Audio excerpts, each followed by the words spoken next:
Peter Pan has long been hailed as the hero of his own story, but what if I told you that he's not actually the whimsical, innocent boy we all thought he was? And that we may be completely misguided about Captain Hook? Alright, I'm gonna have to give you some context for all those baseless accusations, so let's rewind real quick. First of all, this theory I'm about to explore may well ruin your childhood forever. Sorry about that. But on the other hand, what I'm about to tell you may also blow your mind, so I guess it evens out. The theory claims that Peter Pan is not necessarily going around helping children reconnect with their whimsical childish sides, but is killing the Lost Boys to prevent them from growing up. In this theory, Captain Hook is one of a few who survived his murderous efforts and is now out to save others from meeting the same grim fate. I know, it's a lot to take in when you hear it for the first time, but given that Disney did such a good job sanitizing the old Grimm Brothers fairy tales, I think this is worth exploring a little more. Let's dig into it. So in basically every version of the Peter Pan story, we get the same basic setup. Peter Pan is a mischievous young boy who can fly and who never ever grows up. He leads a group known as the Lost Boys who, according to the original play, fall out of their prams when the nurse is looking the other way, and if they are not claimed in 7 days, they are sent far away to the Neverland. Neverland, of course, is Peter Pan's playground, a faraway place where fun reigns supreme. Now, there are some strange things going on in the story. Sure, Peter Pan does kind of go around breaking into people's houses, recruiting children to come and live with him on an island where there are no limits. On paper, it sounds like a lawsuit waiting to happen, but it's a story, so it's not really fine, but it is what it is. Anyway, we know that one of the big things about Neverland is that Peter Pan refuses to ever grow up. Time here is a strange and ambiguous thing, as some residents of Neverland never grow up, much like Peter Pan, but many others, including the Lost Boys, do grow up. Peter can do many things, but he cannot fight time.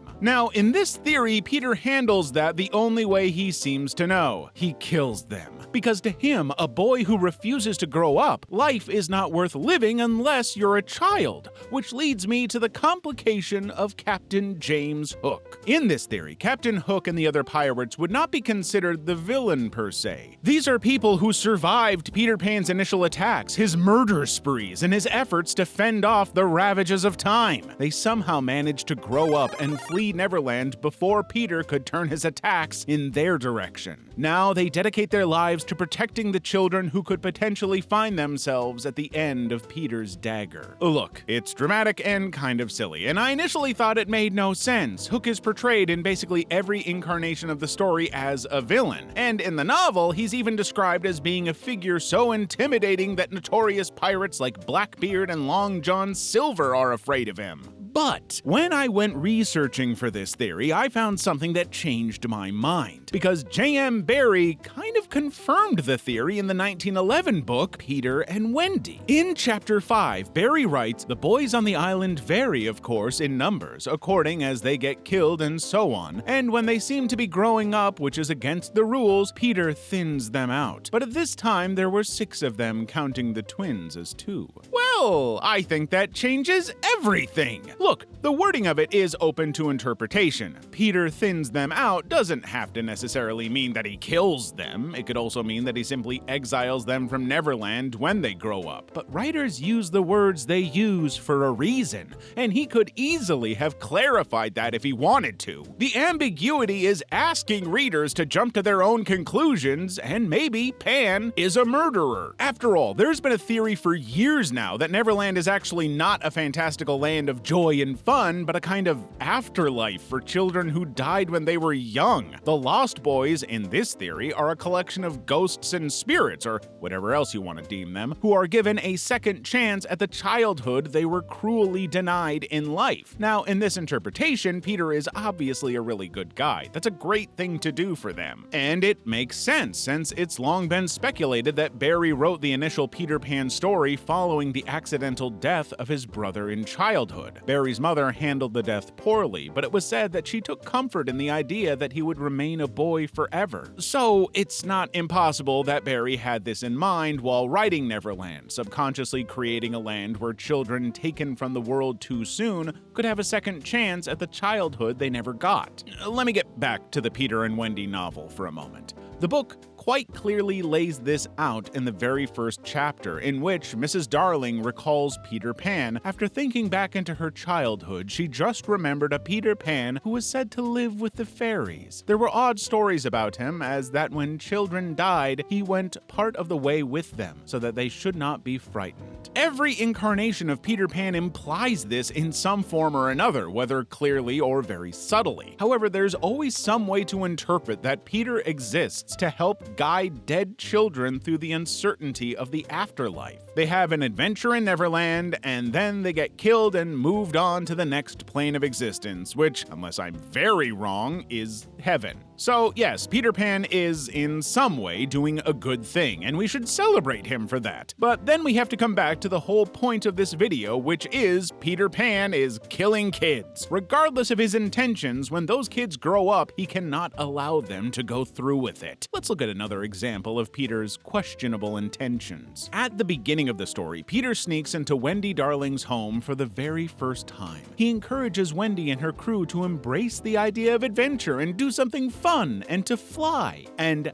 how do they do that? Well, they have to jump out the window. Now let's be very clear on something. If this was anyone other than Peter Pan, Disney would not have made a movie about it. Encouraging kids to fly is not role model behavior. But anyway, if Peter is this kind of mythical guide figure who helps children find their way through the afterlife, this is a really unfair way to cheat the system, because he's basically willingly killing the kids that he will then guide on their adventure. I mean, it's kind of psychotic, and definitely puts a bit of a shadow on his good guy reputation. So, let's do a bit of a recap before we go any further. We have some credible reasons to believe that Peter Pan is a psychotic spirit guide picking kids at random, convincing them to die, and then applauding himself for helping them have an adventure, after which he will kill them and send them to heaven. Sounds pretty crazy, right? But how does Captain Hook factor into this? Well, if we continue down the route of treating him and the pirates as survivors of Peter Pan, it means they somehow managed to escape Neverland. And I think it would make sense that the reason they escape in the first place is because they see that Peter is ritualistically murdering all of his followers like some twisted youth cult. So, Captain Hook and his allies will inevitably see Peter Pan as a child murderer and nothing more. They don't believe he's helping the kids or doing a good thing or pretty much any of the propaganda that Peter could offer. They just see him as a straight-up killer. He's trying to build some twisted youth-centric utopia, killing anyone who dares to make it past 10 years old. This makes a lot of sense, and I could easily see this being the reason that Hook and Peter end up in this eternal battle. Both of them have their own intentions for the Lost Boys,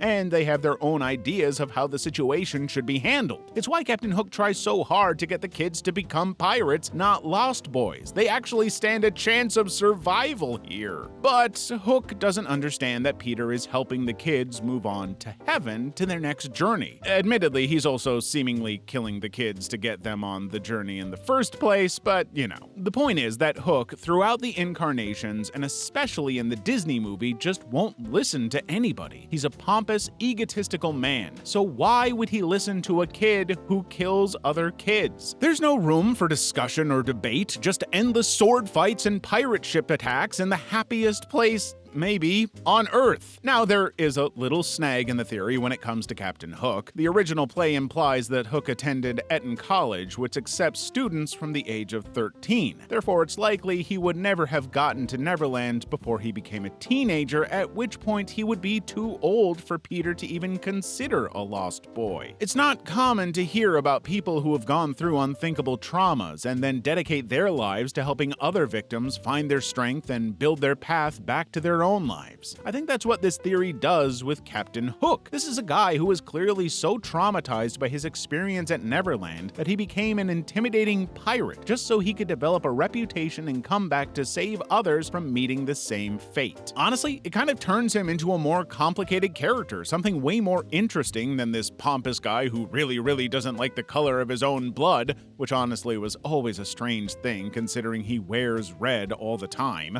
The great thing about the Peter Pan story has always been its versatility. You can tell it in any medium or genre with as many different interpretations as you want, and it holds up pretty well. But the idea of the story following Peter Pan as this complex helper/murderer is especially interesting and really changes the dynamic of the story. I mean, in all incarnations, Peter has always been a little cruel and unintentionally selfish. He thinks everything is a game, and he doesn't seem that invested in whether the Lost Boys live or die, for one thing. So it's not a massive stretch to think he could kill. But expanding it out into a theory that sees him willingly killing kids just to guide them to heaven is a whole other thing. It turns the story into a kind of horror tale. Now, Disney would never sanction this kind of thing, and I'm pretty sure that they went to great lengths to try and prevent these kinds of implications from being included in the cartoon.